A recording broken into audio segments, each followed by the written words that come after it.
So, Kevin very quickly escalates. So from the 11th of December, I have emails from Kevin letting me know he's been checking the trademark to my business, monitoring directors. We at this point lose a meeting with the council and we think it's Kevin who contacted them, but they're evasive and I can't prove that.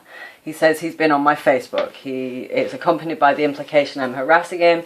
He also discusses previous political opinions I've had, lets me know he's watching my Facebook and Twitter.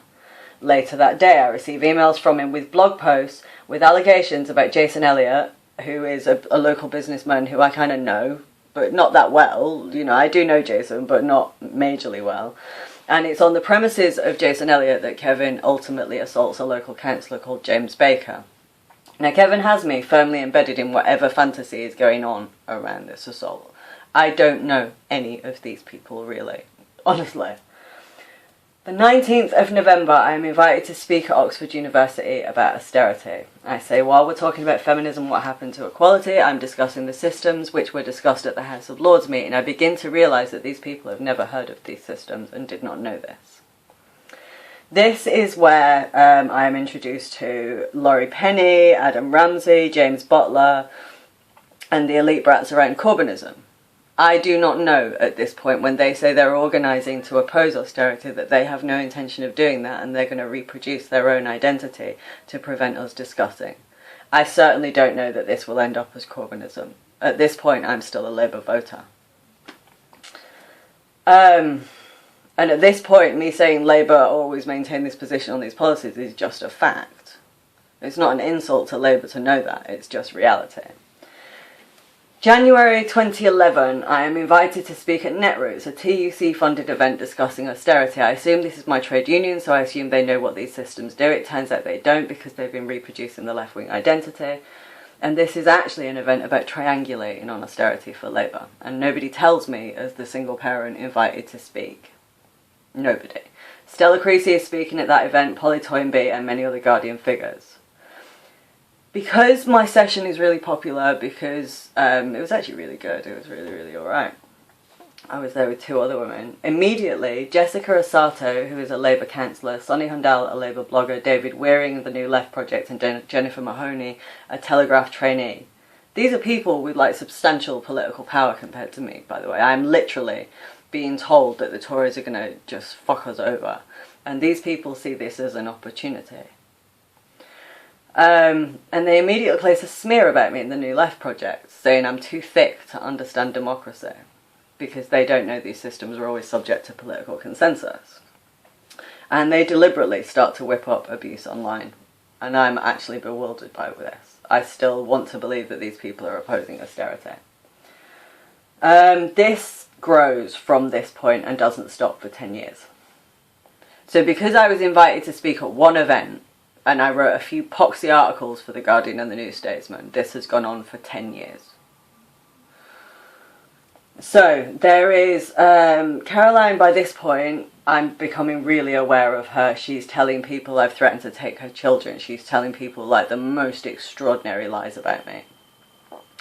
And I think it's because of the attention I was getting from The Guardian and stuff. I think it was jealousy, but I didn't want it. You know, I stopped writing them quite quickly, which we'll get to. So there was an email exchange where it's like me saying, Caroline, what the fuck are you doing? Stop this. And I snapped and I lost my temper, and I've put all those emails in that chronology. They were sent to literally hundreds of people over years as evidence of my campaign against this woman. Now, I was invited on the 22nd of February to speak at Bright Green Fringe at Green Party Conference by Adam Ramsey and his friend Alistair. I know the pair through Oxford University. Every single young person I met at Wadham College when I went to speak there has since harmed me using a major institution. Pretty much everyone. These are the ones who later start the scab storm, which is really disgusting, which I'm going to go through. Both young men are posh enough that they're on first name terms with Caroline Lucas. I've been recruited because of my vulnerability, but this doesn't matter because they identify as opposing these systems, and now me living with austerity is an insult to them. It's actually Green Party who later I was put on turf block by Amy Challoner, who was also sanctioned by the Green Party. On the 1st of September, there's a blog post by Caroline Farrow, which is still up, called Little Miss Apoplectic. This was used as the baseline for her fantasy after this point. It's mainly me saying, please, Caroline, stop, leave me alone, just stop this. And you can see from my comments in that blog post, I'm getting kind of like, this is actually really fucking mad. I really don't know this woman, and this is now running into years. Little did I know. Within the blog post, she describes Kevin, who at this point I am terrified of, because he's letting me know he can see me, and he's whipping up shit online for me all the time. She describes him as a man I'm trying to blackmail. I don't realise they're working together at this point. 6th of September 2011, you can see in the tweets in the folder of defamations in 2011 her asking people to use Voldemort instead of my name so they can talk openly. This is because by now I have realised a little bit of what's going on, and every time she pops up on my timeline, I'm not involved with this woman, do not do that. I block people who mention her on my timeline because it's day in, day out. 6th of September, there's an example of that with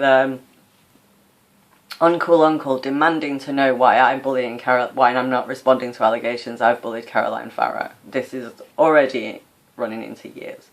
That's one tweet. This used to happen 5-6 times a day, and she would whip up these little armies of internet mental, and then they would all start trying to sabotage my life, thinking that they were helping this woman that had been bullied.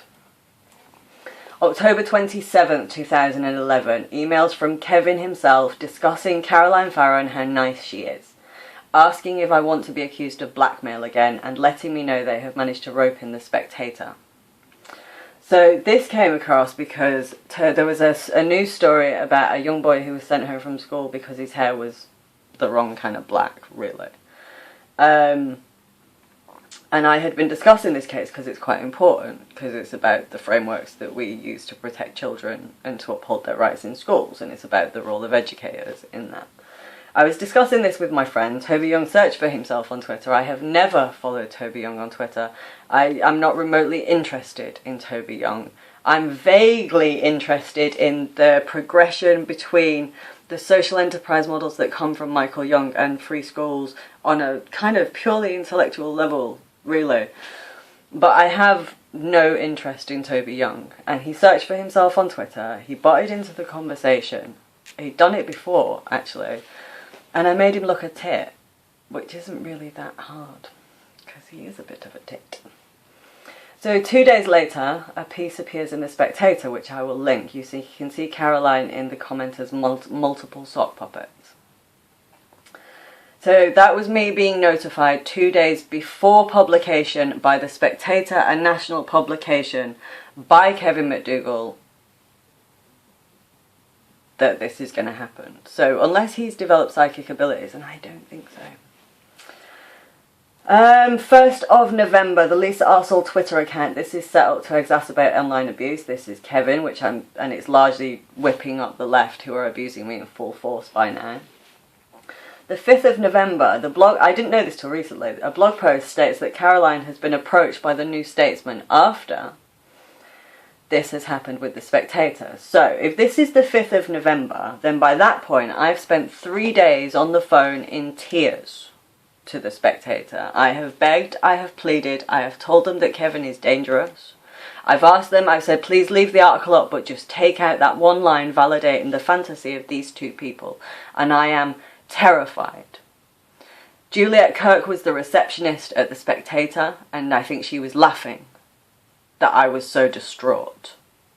So a mother was ringing the Spectator to say, you are putting us at risk of violence, please can you change this? I don't write for the New Statesman, I don't write for the Guardian. They wouldn't say that I don't, but I didn't. I'd already told them both to get to fuck. But 2 days before it was published, I got notification from Kevin McDougall, and on the 5th of November, on the basis of this, Helen Lewis sought out Caroline Farrow to repeat that with the New Statesman. So that would be left, right of the political press. Immediately I am blocked when the New Statesman piece appears. So Helen Lewis has been aware of this for years. So the reason that she sought out Caroline Farrow was this.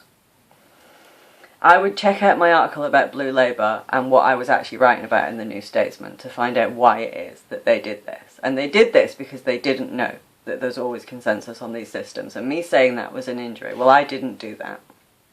I was just living with it. I'm going to move on to the next video.